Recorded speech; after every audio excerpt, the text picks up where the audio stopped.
இது hi friends, இப்போ எங்கே இருக்கேன்னு பார்த்தீங்கன்னா, நம்ம ஃப்ரெண்டு ஒருத்தவங்களை பார்க்க வந்தேன். சொந்தக்காரவங்க, ஃப்ரெண்டு கிடையாது, சொந்தக்காரவங்க. ஸோ அவங்கள பார்த்தா அவங்க வந்து வீட்டில் இல்லை, வீட்டுக்கு போவோம், வீட்டில் இல்லை. ஆனால் அவங்க வந்து வயலில் இருக்காங்க. பாருங்கள், அந்த வயலில் அந்த நேச்சர் பியூட்டி எப்படி இருக்குன்னு பாருங்கள். ஓகே, ஸோ இது நம்ம ஊர் சைடு உள்ள வயல். அவங்க விவசாயம் பண்ணுறாங்க.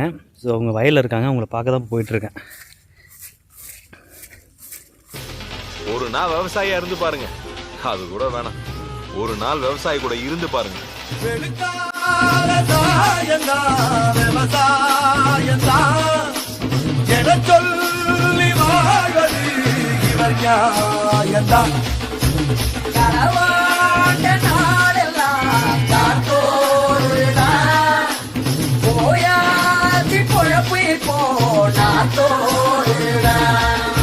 படைக்கிறவன் மட்டும் கடவுள் இல்ல,